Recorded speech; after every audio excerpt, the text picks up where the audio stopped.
So the next panel is a smaller panel, maybe talking a bit more technical issues around what we need to do to access this market.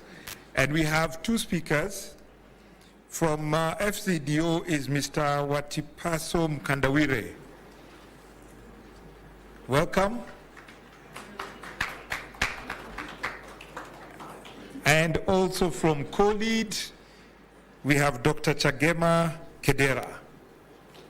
Welcome. And I will have the privilege of having a conversation with them. Let's take the middle seats.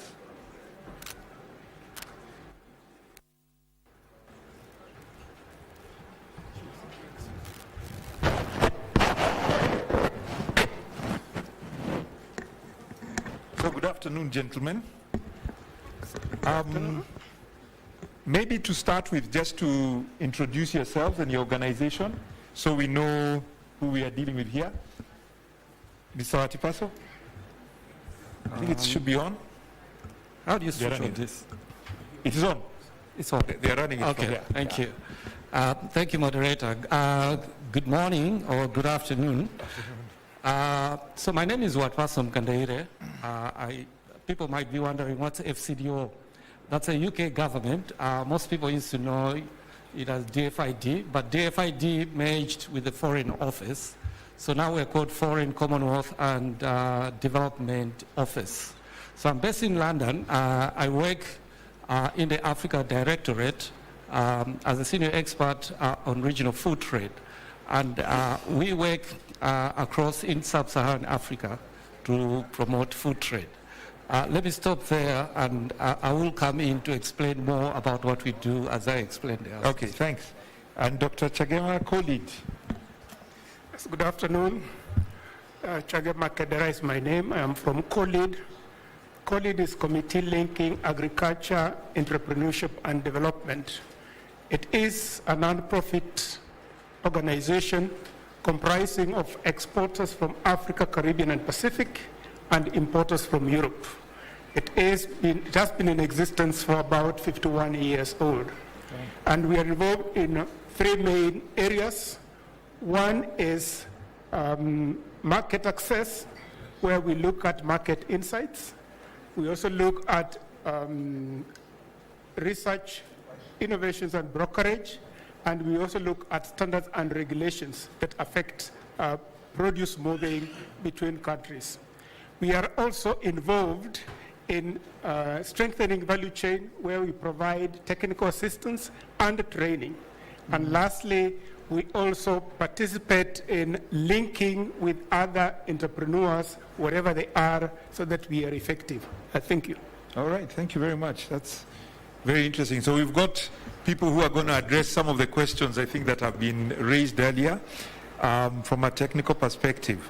But here we are, I think one of the questions that was asked, Mr. Mkandawire, is about also trading internally, because we are talking about exporting food to the EU, but what is our capacity to produce our own food, making sure we have nutrition, and I know FCD also has a lot of work around finance and that kind of thing. Yeah, thanks. I think that's a very relevant question, especially right now when we're all talking about AFCDA, which has been the theme for many of the conferences and governments in terms of what they're doing. So in FCDO, one of the programs that we are managing is on regional trade. The whole reason is that we look at it, the whole reason for AFCTA or COMESA or SADC or ECOWAS is to promote that regional integration. And one of the major aspects for regional integration is trade. And when you look at the numbers in terms of intra-Africa trade, it still remains very low compared to intra-European trade and other continental trade. And the question has always been, why is there not trade happening within the region? So we established a program which is called Africa Food Trade and Resilience Program. It is managed out of Agra. We discovered that one of the key issues that is required is to ensure that there are predictable policies in the region. When you talk to investors, they say, well, if we invest in a value chain, for example, when we are trying to trade across into the region, we find that policies keep changing every day. I think somebody mentioned it right here. You will find that tomorrow there's an export ban, an import ban, or some new taxes. So it's very difficult for an investor to put resources into his business because they don't know whether tomorrow they're going to honor an export agreement that they had. So we have a program which is trying to, how do we bring predictability into the region in terms of enhancing trade? Secondly, we realize that smallholder farmers, which is the main base for most of the agricultural production, are fragmented. And it's very difficult to coordinate across sourcing from smallholder farmers. I think somebody mentioned here earlier on when we were discussing in terms of the fragmentation of the smallholder farmer, the inability to be able to harness and aggregate their produce and therefore retain quality. So one of the aspects of this program is to bring in who sources from smallholder farmers. And how do we make it possible for aggregators, for example, investing in aggregators to be able to work with smallholder farmers so that not only can they be compliant, but they are able to supply consistently on the produce. So this is very relevant also to the horticulture industry because if you look at that fragmentation, people talked about the first mile, how do we get the horticulture produce from the rural farmers with no road, with no cold rooms. If you have aggregators who you invest in, and like what this program is trying to do, you are able now to harness the produce from the smallholder farmers through the aggregators to the market. So that's one of the programs that we are working on, just to support the Africa Continental Free Trade Agreement. And I think if the more we do that, the more partners come in to look at working in partnership with institutions at the regional level to harness all this that is happening, we will be able to increase inter-Africa trade. Okay. Yeah, thank you. I think it is interesting. I met a gentleman earlier who was telling me there are even now challenges moving product from Kenya to Djibouti, for instance. So again, all these issues and the stability of policy is also important. I think some of the other things that were mentioned also from the EU perspective, even our keynote speaker, the CS for Agriculture, mentioned changing regulations a lot of the time. And I think you mentioned that, Dr. Kedera. How are you able as co-lead to help people with market intelligence, technical support to help us meet all these? They seem to be changing, like you're saying, every 6 months. The first point I would like to say is that a while back, we all said we are going to become part of the global village. When you become part of the global village, it means things have been unified. And then we moved to the stage under the WTO SPS agreement. And under the WTO SPS agreement, we all agreed that we'll use international standards.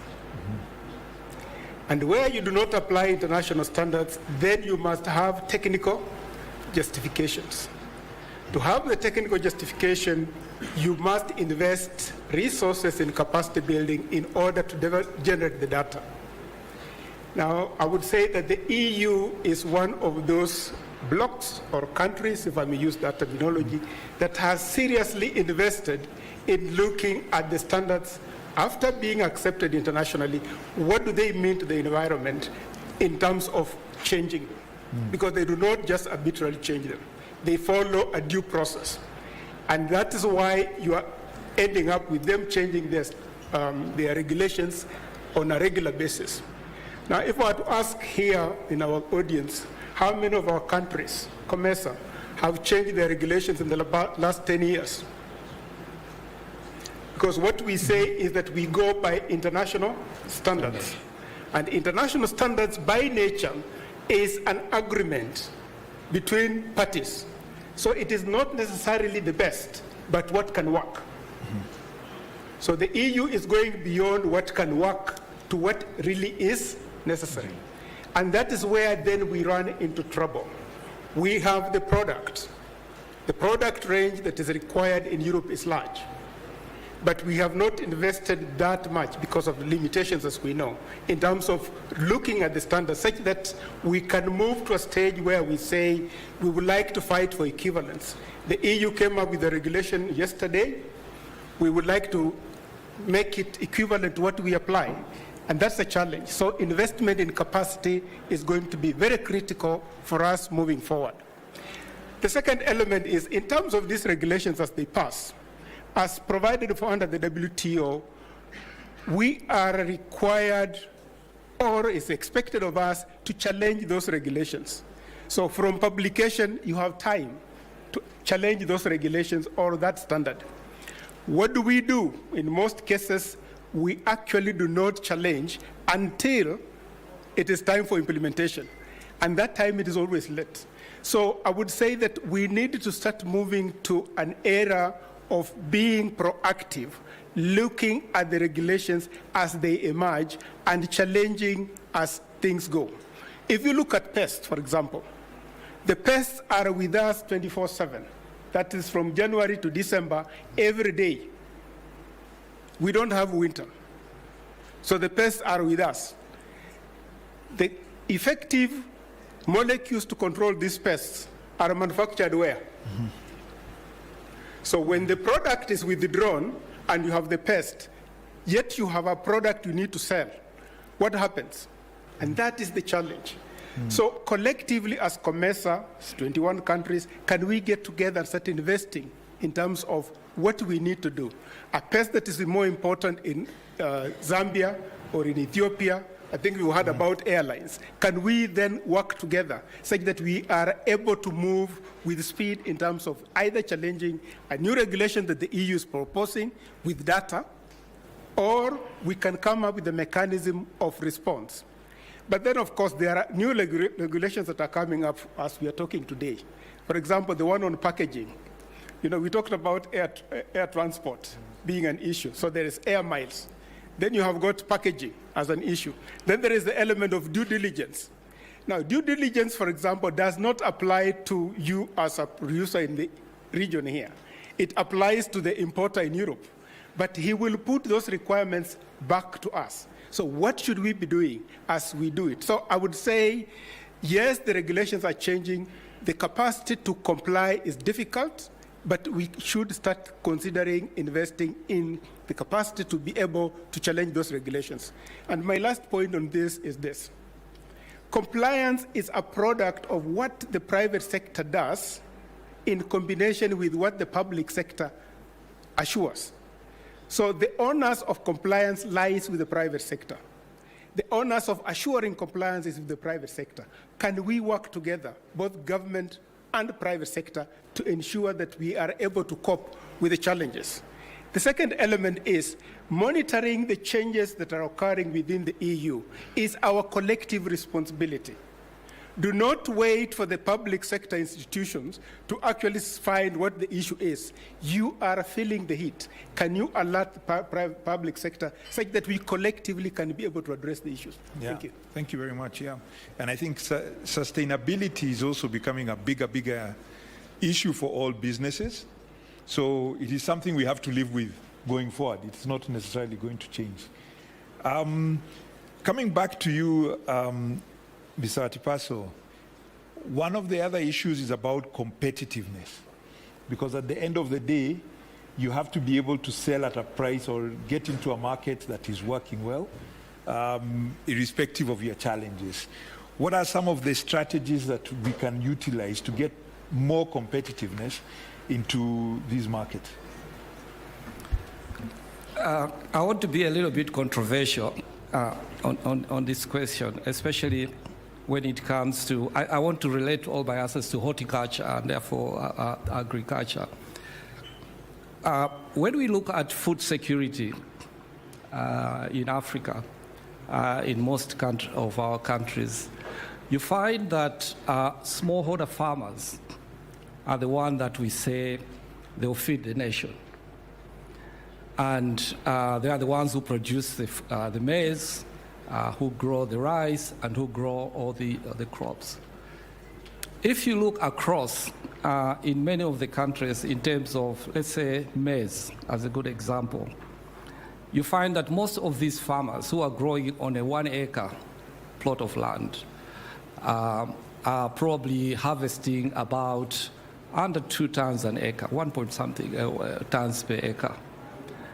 And we know that maize, best practice, you get about 15, 19, 20 tons per acre. And we keep on saying that smallholder farmers are going to feed Africa. That's the issue of competitiveness. The cost of inputs as a result of whether it's the soil fertility or the price of fertilizer, what you put in the soil for the smallholder farmers to grow that maize and what we get as a value is much, much lower. And whether we say, yes, we're going to increase competitiveness of the farmers, smallholder farmers probably are not a solution to food security in Africa in terms of the crops that we grow. Maybe they are a solution to some of the nutritious food, which are high value, which is horticulture. There is a program here in Kenya which is being run by an organization, if I remember correctly, called SINJ. They are doing what they call land aggregation. The whole reason is they found that the value of land for a smallholder farmer, they don't produce as much value per acre in terms of what they grow. And what they're trying to do is to aggregate that land, provide facilities like infrastructure like irrigation and etc., so that you can increase the value of that land and transfer that land to growing some of the high value crops. The jury is still out there in terms of whether it's going to work. But the reality is we all know, if we ask in all our countries, what is the yield for the smallholder farmers? So the point I'm trying to say is land is one of the issues where competitiveness has to be thought about. Who should be growing our food for food security? And how can we make our smallholder farmers competitive to grow? They will still have land, yes, but what should they be growing? That's why I said I wanted to be a little bit controversial. It's something that people can think about, but from my own opinion is that that is one area that we have to look at. Land utilization and the issue of productivity. Of course, some of the things that we've been talking about, they've already been explained here, is about the logistics, the ability to provide that logistic.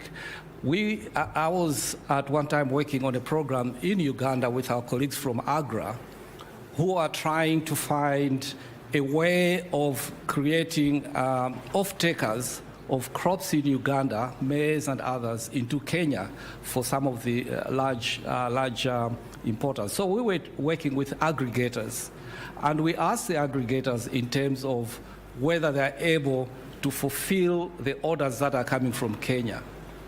One of the challenges that came out was the very same thing about the trucking. The trucks carry the maize and other products, sorghum, into Kenya, and they come back empty. And they are not owned by the aggregators, so they have to hire it out. And not only that, the same trucks which might come empty because they want to fill in and make up for the price, they'll be carrying maybe firewood, they'll be carrying, so when we talk about contamination, so the quality aspect of how we produce and how we aggregate and how we transport becomes very important. This is one of the issues that we've been doing in terms of, as the UK government, the program that we're working with AGRA. How do we make aggregators, farmers, and others competitive by trying to solve some of these bottlenecks? One of our investment in Africa, for those who know it, is called Trademark Africa. The whole reason why the UK government invested in the Trademark Africa, plus other partners, is that element of border transit and trying to sort out how do we make our producers competitive. And Trademark Africa used to be Trademark East Africa. Now it's Trademark Africa because we realize continental trade now through the AfCFTA means you're looking at many borders and many of the corridors, whether it's the Lagos-Abidjan corridor, whether it's corridor to Ethiopia going up to the Horn, or whether it's East Africa. So Trademark Africa as one of the instruments for the UK government, and what we're still investing in is that element. How do you reduce the time on crossing the border? How do we create the digital aspect of trade to make it as cheaper and as faster for the businesses to be able to be transacting? So from UK perspective, we believe that one, inter-Africa trade is important. Two, we have to create instruments by partnering with African governments, with African institutions, to try to make that competitive a reality by, because if you look at whether it's COMESA, whether it's SADC, whether it's ECOWAS, they know what instruments should be put in place. It is about making them work. That's where we as UK government are coming in to partner with those institutions to say, let's work with you, let's see how your instruments can work to be able to create that competitiveness that we're talking about. Okay. Thank you. Thank you very much. Interesting comments, even the controversial ones. I think one of our challenges always, also in Africa, I think, is inputs. Because actually, if you look at one of the reasons the productivity is low, it's low input. So irrespective of the cost, if you are not putting any input, you will definitely not get any output. But coming back to you, Dr. Kidera, you deal also with connecting buyers and producers here in the market. What are some of the challenges and opportunities building trust and long-term relationships? Because I think one of the other problems always for trading is that stability, not just of policy, but stability of price, and knowing that I can invest and I'll be able to get my return. Actually, we don't connect sellers and buyers. Okay. We are involved in supporting towards compliance with the requirements. As the regulations are there, you look at a value chain. I said we talk about strengthening a value chain. So how is that, whether it's avocado, potato, how is it produced? Is it complying with the requirements? What are the requirements? What good practices do you need to adopt? What certification do you need? How do you need to export it? So we look at that and therefore help build the capacity of both, as I indicated earlier, the private sector and the competent authority, so that they are able to work together towards compliance. And that way then the market goes. But the issue that we do in terms of market is looking for data, because we look at all sources of available data, and this is now available on the COLID website. When it comes to regulations, we also do monitor the regulations. We have got a program called Agri-Info. And if you go on site, you'll see the information of the changing regulations. When they'll come to place, what is the impact, so that you are able to monitor it actively. And then COLID does work through various programs, most of them supported by the EU. For example, in this region, we've had a program under PIP, which started about 2001, PIP 2, 2006, EDES Food Safety Program 2011, Fit for Market, which started about 2016. We had Fit for Market SPS. We are now ending up with Fit for Market SPS. But looking at the value chains from the beginning to the end, what are the issues? Now, if I was just to give, for example, looking at compliance with SPS issues, between 2020 and 2024, the number of interceptions from this region to the EU is about 1,287 due to various pests. I said we have got pests all through. Can this number be brought down? Yes, it can be brought down. Because the number that we have, 1,287, 663 of those are due to harmful organisms. The remaining is due to other issues, like documentation. So 50% of the problem in terms of complying with the market requirements is documentation. And that should be the simplest of things to deal with. So we do this on a regular basis. We have got engagement, we have got webinars that people can plug into to learn We also have what we call a platform for learning, e-learning, that anybody can learn in order to know about the new standards, how to comply, what is the requirements. All you do is register. So some part of it is self-paced, the other one is tutored, where you can actually look at what are the regulations, whether you're looking at issues to do with the global gap or whether you're looking at issues that relate to what the EU requires. The issue of compliance with the standards, we will not be able to run away from it. It is something we have to do, we have to actually look at. Now, the issue that has been brought up about intra-African trade, we say there's very little. But where is the data? Mm-hmm.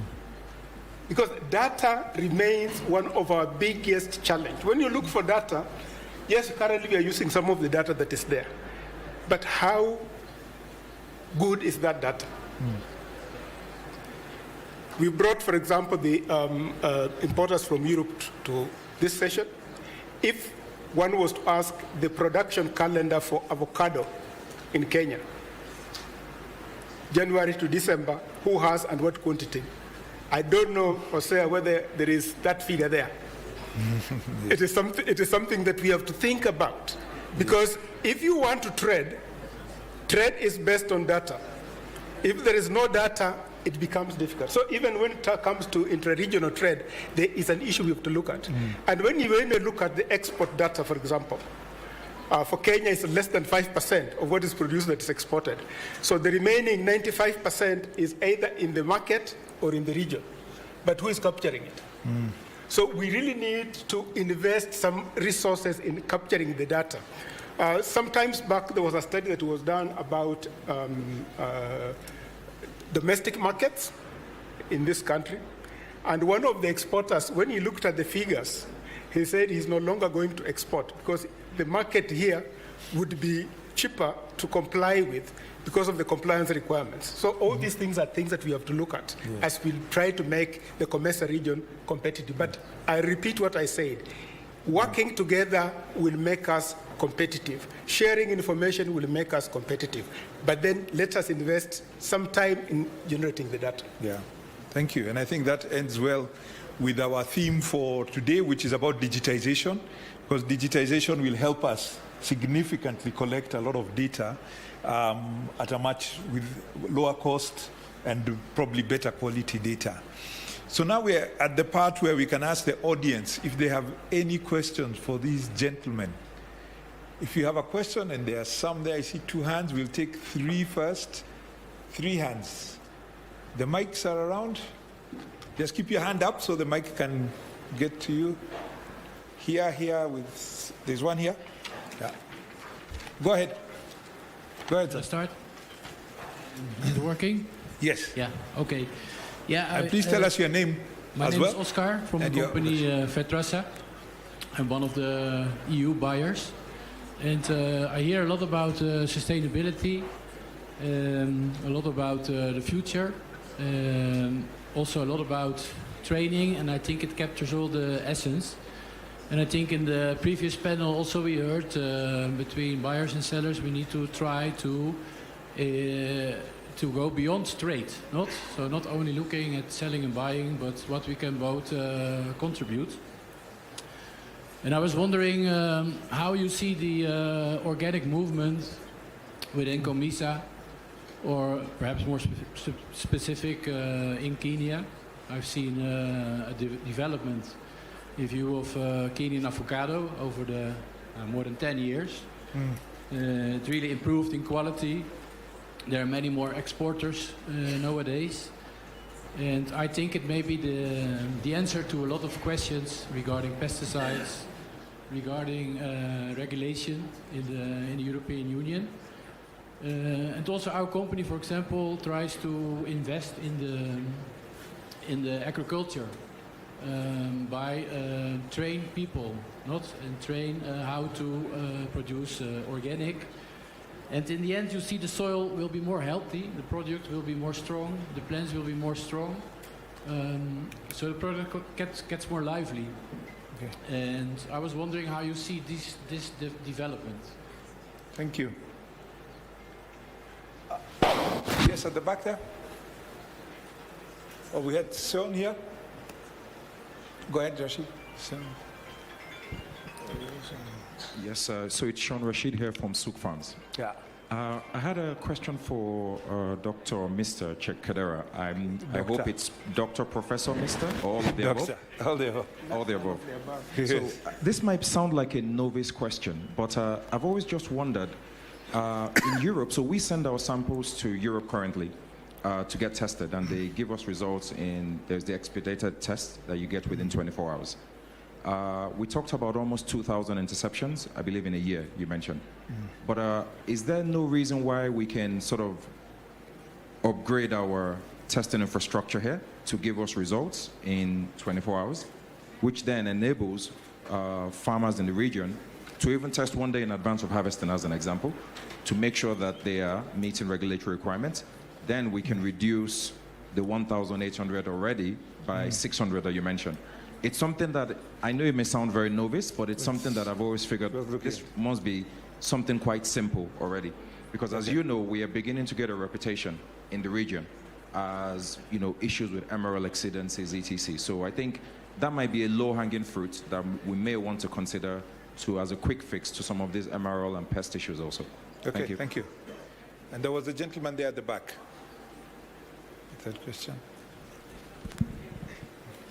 Yeah, thank you very much. My name is Anthony Chamanga. I'm representing TAHA. TAHA is Tanzania Horticulture Association. So you may wonder why Tanzania in a COMESA focused meeting. So TAHA in Tanzania, we are part of SEHA, amongst the key partners. So about intra-trade Africa, Dr. Mkandawile, you have spelled out very well about the reasons why we are, when it comes to intra-trade, we are struggling a lot. But there is one major reason, and that is about logistics. Again, logistics is really undermining performance of intra-trade in Africa. It is much easier to transport a ton of potatoes, say, to London or to Amsterdam than to transport a ton of potatoes from Tanzania to DRC. So it is very, very important for us in COMESA, EAC, and SADC to strengthen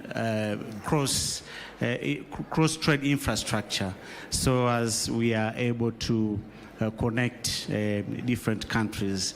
In terms of road infrastructure, railway infrastructure, but as well as strengthening air freight operations. Thank you very much. Thank you. Thank you. We can go. Dr. Kedera, do you want to start? I can start. Organic movement, it definitely has a future.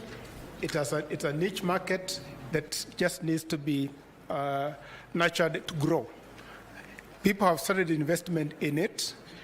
Of course, as we explained, when it comes to pests, there still remains a challenge because of the endemic pests. So the starting point has to be done very carefully. So there is a very strong future for organic. Investments are required, and awareness in terms of what is being done where is actually ensured. There have been cases, I would say, where somebody has said they had an organic product and a pesticide was found on the surface. So responsible organic farming has a future, as far as I can tell. But we need to ensure that the practices that we adopt do work and work well. And it will help address the issues you've talked about, the sustainability issues, whether it is to do with pesticides, whether it's to do with the use of fertilizers and the like. So it has a future. The challenge that it faces, it has to do with our environment being very conducive to pests. Testing infrastructure is a very important aspect. If you check in Europe, most of the testing is by private labs and not public. If you come to our region, most of the testing is by public sector labs. And there's complaints I came from the public sector, so I know what I'm talking about. There are complaints about the turnover time, the requirements for procurement and the like. These are things that come into place, but they can be improved. How can we improve it? There are a few private sector labs that are there and they're doing the job well. How do we make sure that they work? I know through COMESA, there has been an initiative through identifying reference lab. But then the problem always comes, we go back to our nationalistic thinking and approach. Why do I want to go to narrow lab? I'm going to use my own. Those are things that have actually hampered us. And we are looking at, as you identify reference labs, do you develop standard operating procedures that are internalized, that anybody knows what they are doing? Because again, we always run into issues when we do regional instruments. We do not develop the required SOPs for operation. So you say you've got a regional tool, but internally you use national tools to operate. So what are you exactly doing? So that is an element that we need to work together. But together, I believe we have the capacity and the intent and energy to address all those issues. So there is potential that we can actually get together. If you look like, for example, we are talking about false codling moth. Ethiopia, Kenya, Uganda, going to Tanzania, it is everywhere. It's a pest that we can actually combine our resources and actually deal with. So can we then, as we've done with COMESA, break the boundaries and technically operate as is expected of us to get the desired results? Remember, together we stand, and individually. Okay, thank you. I know we've run out of time.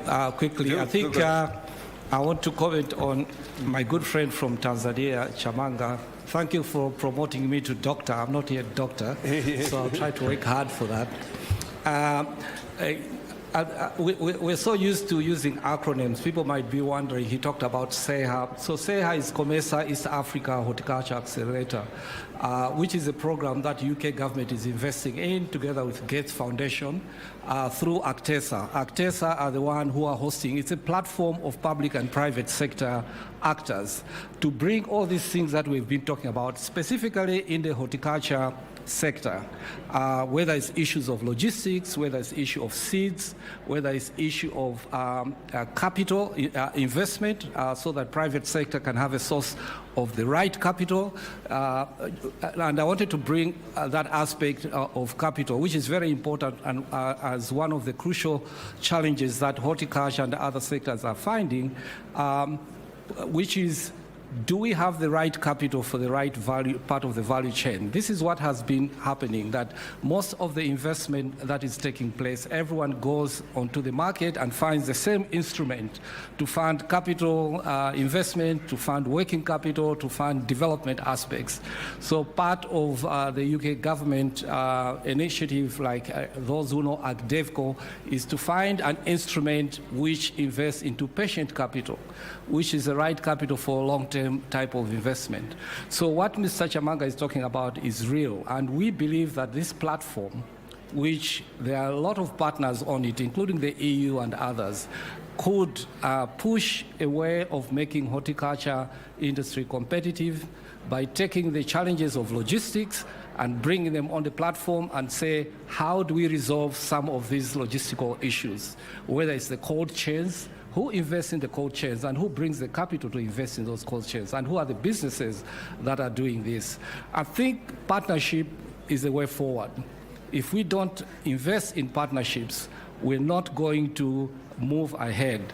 Last point I wanted to mention, and very important, I want to introduce my colleague Daniel Njiwa, who is there, who is the director at AGRA. AGRA is one of the institutions that UK government works with, and it's a very important institution in terms of working in the ag sector and trying to trigger some of the investment. They have a very important project which is starting up, which is called Food Corridors. I think I've introduced him so that you should see him, we should start talking to him, and how we can create those partnerships. Our partnerships ourselves with COMESA have been great. One last point on the data. We are working with COMESA, with Madam Providence on the regional food balance sheet. The whole idea was how do we invest in data infrastructure in the region. And COMESA had already introduced this long time ago to say we need a regional food balance sheet. So we took that as one of the big bets where UK money can be invested in to help COMESA develop the regional food balance sheet. I think that's a good start of trying to invest in data in the region to respond to some of the questions. Okay. Thank you. Thank you. So a big round of applause to my panelists. Thank you very much for the contributions. I think very interesting views on, there are a lot of technical challenges that we have to deal with. A lot of them to do with logistics, we know, and capital. Interestingly, like was mentioned there by Rashid about a lab, I actually operate one lab here in Kenya, but logistics is a big problem. Again, logistics is a problem. How do you get the sample to, if it was from Rwanda to Nairobi, it might not take a day from your farm to the lab, and then it's no longer useful. So we have to deal with all these things together, use technology as an opportunity to make these things work better and more efficiently. And as you said, work together, especially working together with both the private sector working together, but also the public sector, with all the institutions that have been mentioned, working together to find solutions for this. So thank you very much to my panel. I think we'll just take one photo.